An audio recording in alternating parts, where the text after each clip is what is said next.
mundo. Naitay kapuso, pahiram po ng 20 minutes ng inyong hapon. Ako po si Boy and welcome to Fast Talk with Boy Abunda. Sa lahat ng ating mga kaibigan sa Facebook at YouTube, maraming salamat. Sa lahat ng nakikinig po sa DZBB, Spotify, Apple Podcasts, welcome to your program. Maraming salamat. Ito po ang balita na bumigla lahat sa atin ngayong araw na ito.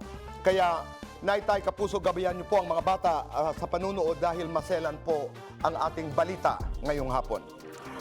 Pumutok kahapon ang balitang tinorture di umano ni Rian Ramos at Michelle D. Ang driver ni Rian. Kasama umano nilang nanakit sa driver ang kaibigan nilang beauty queen na si Samantha Panlilio at dalawa nilang bodyguards. Paano ito nangyari? Narito po ang aming alam so far. We got a copy ng complaint affidavit ni Michelle for qualified theft against the driver of Rian. Inakusahan ni Michelle ang driver na nagnakaw di umano mula sa kanya ng mga sensitibong litrato. Ayon sa salaysay ni Michelle, nagsumbong daw sa kanya ang misis ng driver na hawak raw ng kanyang mister ang mga nasabing litrato na nakasilid sa isang angpaw. Ito po yung pula kung saan inilalagay ang mga regalo pag Chinese New Year. Kinumpronta raw ni Michelle ang driver ni Rian at inamin umano niyang kinuha niya ang ampaw mula sa kanyang kwarto. Dagdag ng abogado ni Michelle na si Attorney Maggie Abraham Garduque sa aming panayam sa kanya kanina, kinuha raw ng driver ang ampaw dahil akala niya meron itong lamang pera. Kinumpirma rin niya ang pag-aari ni Michelle ang mga sensitive photos na ito. Isinoli raw ng driver kay Michelle ang siyam na litrato. Pero napansin ni Michelle, kulang ito ng isa. Tinanong daw niya ang driver kung nasaan ang nawawalang litrato, pero hindi raw ito nakapagbigay ng satisfactory explanation. Dito na nagdesisyon si Michelle. Nakasuhan ng driver na humantong sa kanyang pagkaka-aresto noong January 19. Madaling araw ng January 17, 3 araw bago siya inaresto, nagsimula raw ang pananakit sa driver sa loob ng condo unit ni Rian at Michelle sa Makati. Dito ay 3 araw di umano siyang ikinulong at paulit-ulit na ginulpi at tinorture ni Rian at Michelle, pati na ni Samantha at 2 pang bodyguards. Pilit daw siyang pinapaamin ng mga ito tungkol sa nawawalang sensitibong litrato. Pero iginiit niyang wala raw sa kanya ito. Sa isang punto, narinig umano niya ang 2 bodyguards na nagpaplanong pagtangkaang ang kanyang buhay. Kaya tumalon raw siya mula sa bintana ng condo unit sa 39th floor. Pero may nakapitan raw siyang lubid. Kaya nakapasok siya sa isa pang unit sa 25th floor. Pagkatapos ay bumaba raw siya sa lobby ng condo, pero naharangan siya ng 2 bodyguards at ibinalik sa unit para ituloy di umano ang pambubugbog sa kanya. At noong January 19, dinala raw siya ni Michelle at bodyguard nito sa Makati Police Station at inireklamo ng qualified theft. 3 araw ikinulong ang driver sa istasyon, pero pinalaya raw siya noong January 22 matapos ibasura ng Makati Prosecutor's Office ang reklamo. Ayon naman kay Attorney Maggie, hindi raw nakasaad sa resolution ng Prosecutor's Office na walang basehan ang reklamong qualified theft. Technical daw ang dahilan ng pagkakabasura nito. Hindi raw ito dapat isinubject sa inquest investigation, kundi sa regular preliminary investigation. Kaya magsasampa ng panibagong reklamo si Michelle laban sa driver ni Rian. Kahapon, January 28, nagtungo sa NBI ang driver kasama ang kinatawan ng Volunteers Against Crime and Corruption para magsampa ng reklamong physical assault at illegal detention kina Rian, Michelle at 3 pa. Bukod sa kanila, nireklamo rin ng driver ang 2 pang pulis na nanakit din umano sa kanya habang nasa loob siya ng presinto. Mariing itinanggi ni Michelle at Rian ang aligasyong pananakit, torture at illegal detention ng driver ni Rian. Ayon kay Attorney Maggie, hindi pa nila natatanggap ang kopya ng complaint ng driver, pero nakahanda silang sumunod sa proseso at mag-file ng kontra salaysay. Nakausap ng aming team ngayong hapon si Attorney Maggie.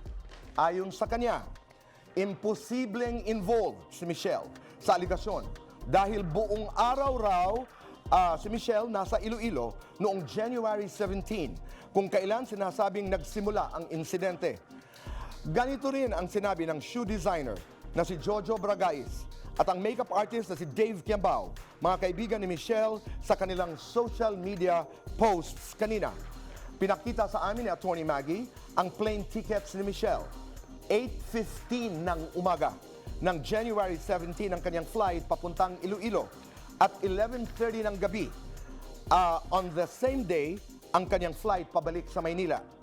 Una nang sinabi ng driver ni Rian sa kanyang salaysay na umalis di umano si Michelle mula sa condo bandang alas 6 ng umaga noong January 17.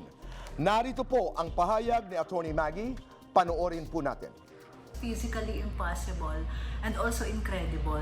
Kasi based on the allegation of the driver, nangyari daw yung alleged mauling and illegal detention January 17 to 19. So yun yung mga period na sinabi niya.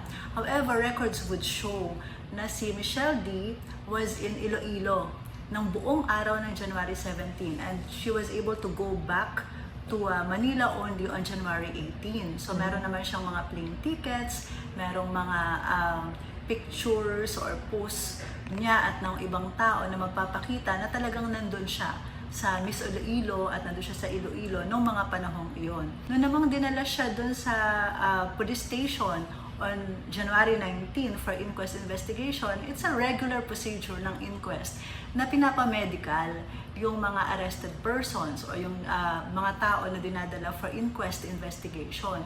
And there was no sign of any injury na nakita sa medical doon sa inquest. Otherwise, dapat nalagay na yon or na-allege doon sa inquest investigation. Isa pa doon is para sa amin yung allegations niya doon sa nangyaring mauling, hindi siya nagmamatch doon sa mga injury na pinakita niya sa interview. Kasi nakita namin sa TV kahapon na nagpakita siya ng katawan niya, na mga alleged injury niya, na may pinakita siya sa paa, tapos sa isa sa kamay, tapos sa parang sa part ng sa may underarm or kilikili.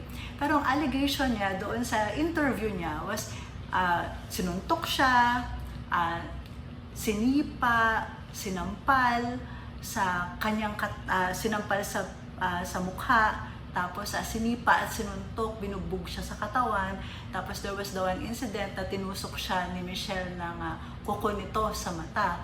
Pero nung pinakita niya sa media kahapon, yung mga alleged injury niya, napakalinis nung katawan niya. Tapos wala rin siyang injury sa mata. So kumbaga yung mga affected areas supposedly based on his allegations ay malinis and would not support yung sinasabi niya na nagkaroon ng mauling or pambubugbog sa kanya for 3 days. Otherwise, the injury and the bruises should be manifested in his body. So, yun yung inaano namin. Para sa amin, there was no illegal detention because there was no intent to detain because on the 19th, dinala siya sa police station. If there was an intent to detain, dapat hindi siya dinala sa police station for proper investigation ng authorities. Attorney Maggie, maraming salamat. Sinusubukan din namin kunin ang pahayag ni Samantha Panlilio pero wala pa siyang tugon sa aming programa. Sa lahat ng mga personalidad, sa lahat ng mga taong involved sa kasong ito, ay bukas po ang aming programa para po sa inyong mga salaysay. Bukas ang Fast Talk with Boy Abunda para pakinggan ang inyong mga kwento. Maraming salamat po. Samantala, ngayong hapon ay dalawa sa mga bituin ng pinakaabangang serye dito sa GMA7 ng ating mga bisita. Parehong gwapo. Naitay Kapuso, please welcome Kim Jisoo and Rahil Birya.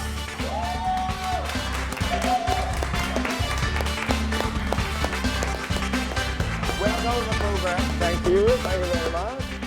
Maraming salamat. Rahil, ang higpit nun, hindi ako makahinga. Oo. Thank you very much. Ikaw din, matagal ka namin hindi nakikita. Yes. Jisoo, marunong ka na ba magtagalog? Pwede. Talaga? Pwede, pwede. Anong pwede? Sige nga. Hindi, subukan natin. Naintindihan mo mga aming balita, anong nais mong sabihin, batiin mo ang ating mga kababayan. Go ahead. Ano ba yun? Kala ko mahusay ka na magtagalog. Pero okay na. Anong mga alam mong words sa Tagalog? Yung pwede lang sa telebisyon. Ano? Tinuturuan mo ba? What words do you know? Okay. Okay. Ako, pangit, Oh, pogi. Nah. Pogi. pogi. Ikaw? Kawawa. Kawawa. Kawawa. Ah, Sayang, di ba? sayang. Bakit sayang? Okay, sayang. Everything sayang. Everything is sayang? Why? Jesus, sandali. Charot lang, charot. Sagot lang. Charot. Pero dapat ang sagot may kwento yun. Oo. Tell her. Tell him Okay. why. Why is it sayang? Why waste?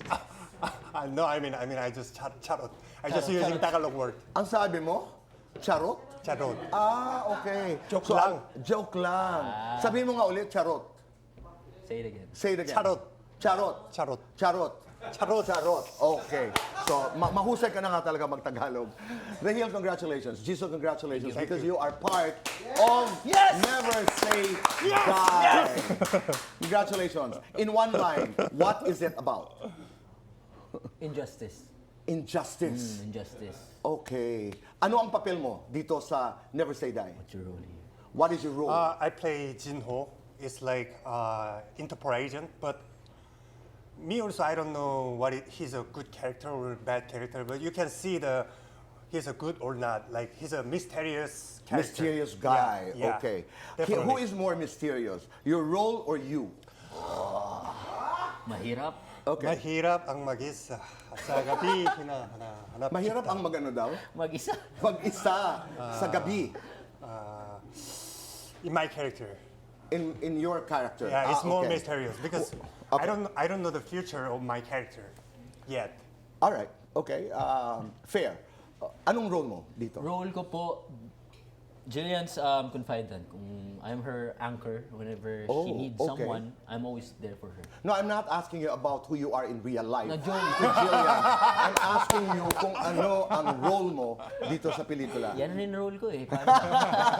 Ang gagawin natin. So familiar ito. Hindi naman. Sakto lang. Hindi, mamaya pag-usapan natin yan. How is it working with David Licauco? He's very good. I mean,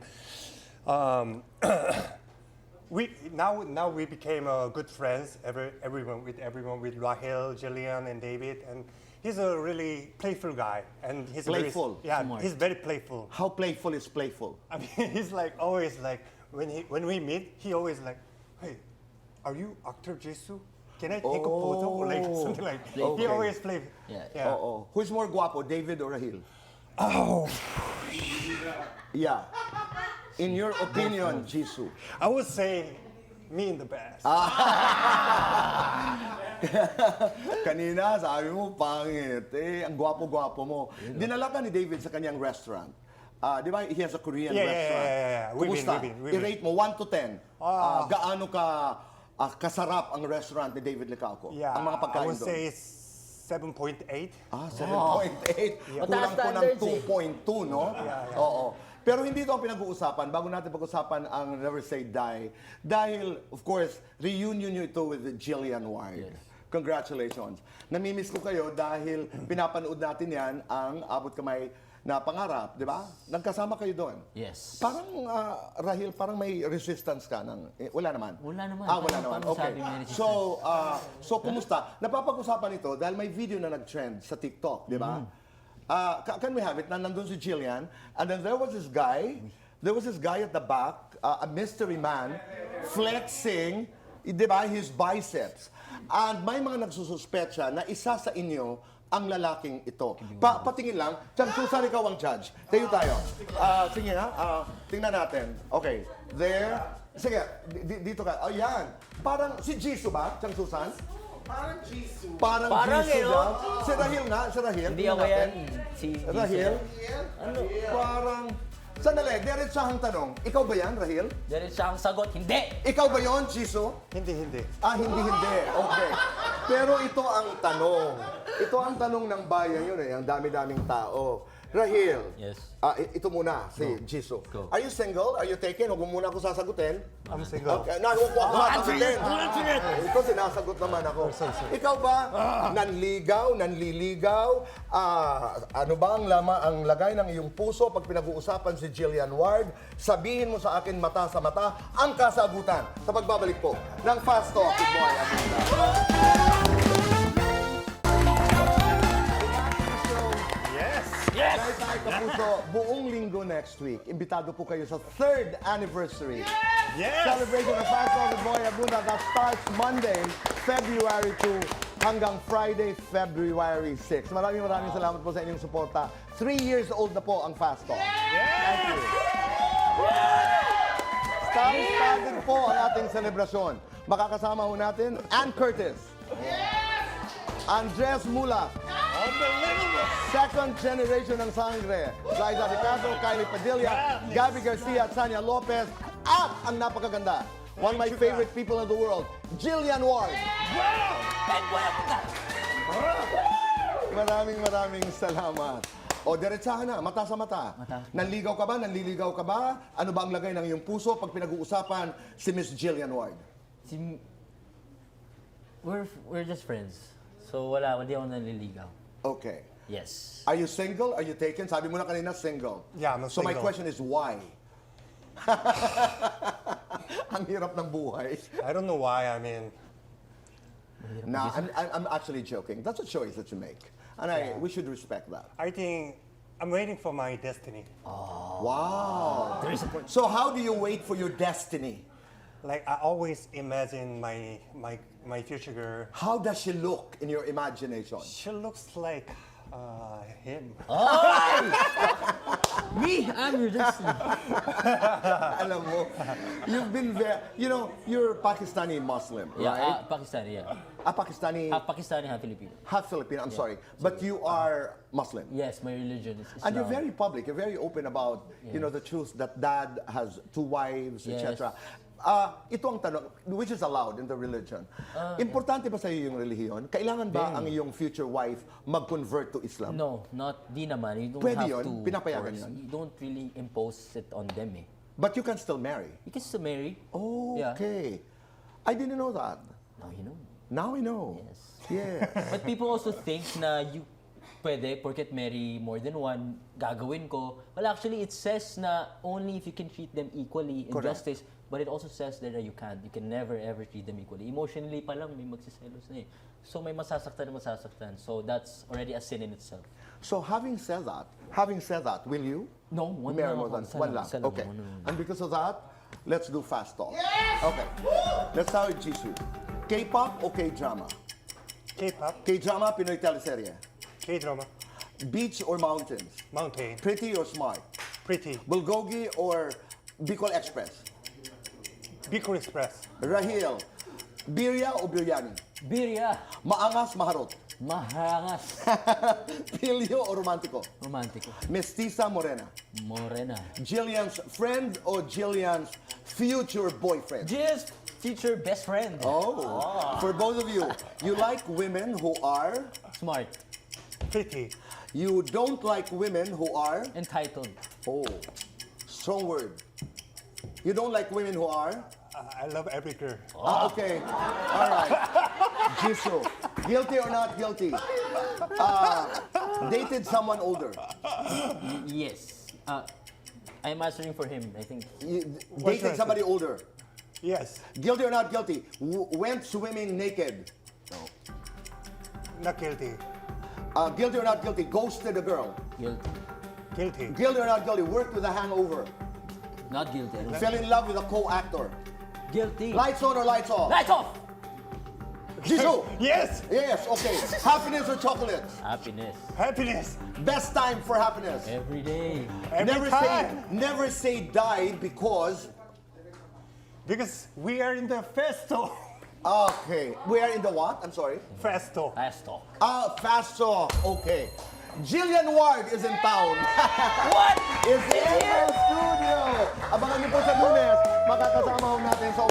ating third anniversary celebration. Miss Jillian Ward, maraming salamat. Thank you very much. Just say hello. Just say hello. Okay. Maraming salamat. Excited kami. We are excited for Never Say Die. Wow, congratulations. Jillian, please. Guys, this February 2 na po yan, 8:55 sa GMA. That's Monday. Yes. Diba? And that's when she comes to Fast Talk. Yes. As we celebrate our third anniversary. Maraming salamat. Yes! Thank you. Flicks nga kayo para malaman namin. There. Nanay Nay Kapuso, maraming salamat po sa inyong pagpapatuloy sa amin, sa inyong mga tahanan. Suportahan po natin. Never Say Die. Pili ng tama, bihumang tama. Goodbye for now and God bless.